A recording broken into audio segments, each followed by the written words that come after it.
Assalamualaikum, salam sehat selalu ya teman.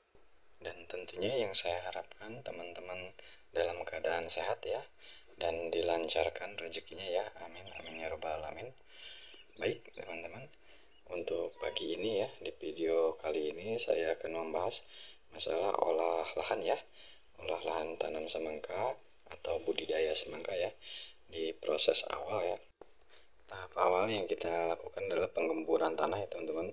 Teman-teman bisa lihat ini sudah gembur ya, sudah halus lembut ya.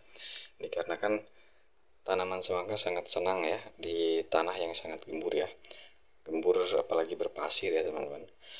Dan setelah melakukan penggemburan, teman-teman bisa lakukan penaburan pupuk dasar ya.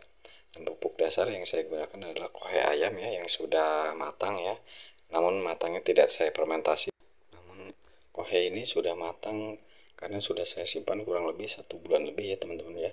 Dan setelah pupuk siap ya, pupuk dasar siap, kita bisa taburkan ya di atas tanah ini. Kita bisa gunakan tali ya agar lurus.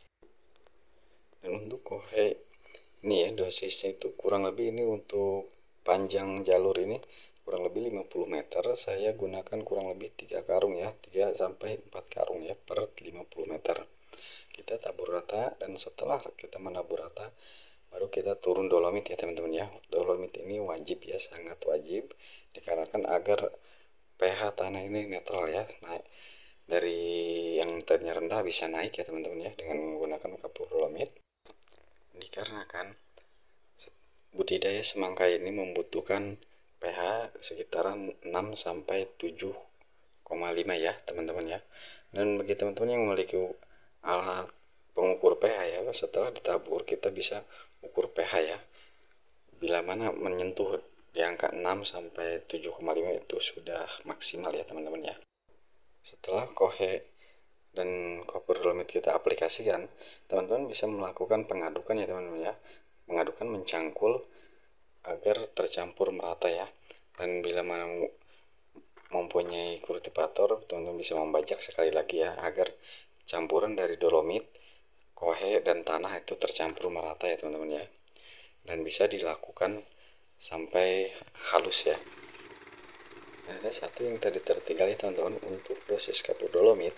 Dikarenakan saya tidak memiliki alat ukur pH tanah ya, saya hanya mengira-ngira saja ya.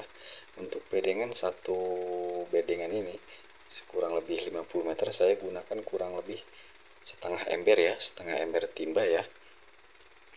Itu kita hanya mengira-ngira saja, dikarenakan beberapa musim yang lalu saya selalu menggunakan seperti itu, dengan takaran seperti itu, dan alhamdulillah hasilnya normal ya teman-teman, yang bisa maksimal. Baik, kita lanjutkan. Setelah pengadukan rata seperti ini, teman-teman bisa memasang tali ya, agar lebih lurus lagi, agar tidak lari ya kita karena dari kohe yang kita tabur ini sudah tercampur rata, dan kita tidak bisa tahu ya di mana waktu kita menebar kohe tadi.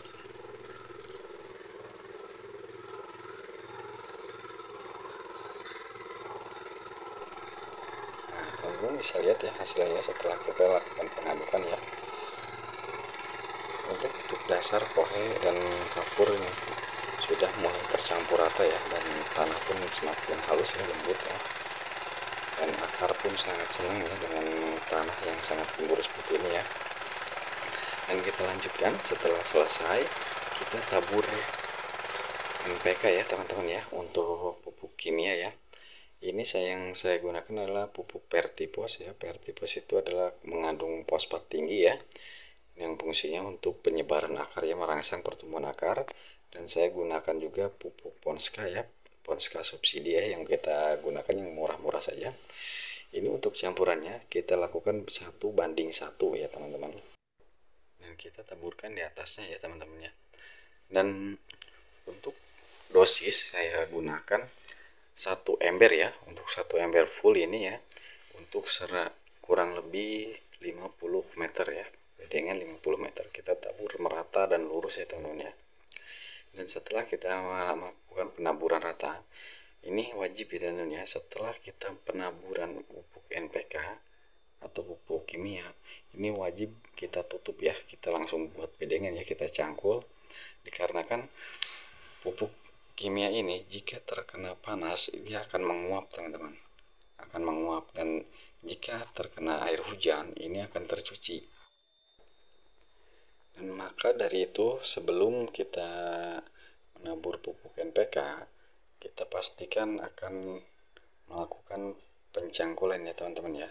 Dan sesegera mungkin kita lakukan penyangkulan ya, pembuatan bedengan, kita tutup ya, kita buat rata ya, untuk permukaan atas kita buat rata dan lurus ya teman-teman.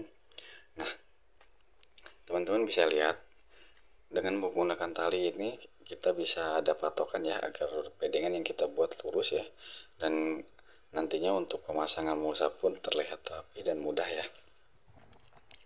Nah, sesekali bila mana ada batu ataupun plastik kita buang juga ya teman-teman ya, jangan sampai tertimbun ya di atas bedengan ini.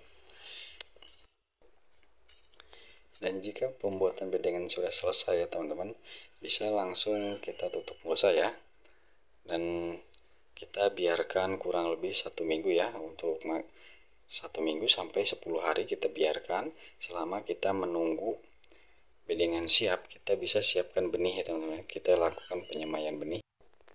Dan untuk penyemaian benih semangka biasanya membutuhkan waktu kurang lebih 8 hari ya teman-teman untuk siap tanam ya, untuk siap tanam.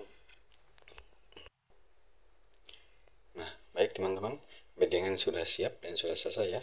Teman-teman bisa lihat ya, hasilnya lurus dan rata ya teman-teman ya. Permukaan atas kita buat rata-rata agar air tidak turun ya ketika kita melakukan penyiraman ya. Nah, dan untuk ketinggian bedengan jangan terlalu tinggi ya, kurang lebih 1 kil miring ya teman-teman. Baik, untuk video kali ini saya rasa sudah cukup ya teman-teman ya. Nanti kita lanjutkan proses selanjutnya di video berikutnya ya teman-teman ya. Baik teman-teman, jangan lupa di subscribe ya teman-teman, agar saya terus semangat ya membuat video-video yang sekiranya bermanfaat untuk teman-teman semua ya. Oke, assalamualaikum warahmatullahi wabarakatuh.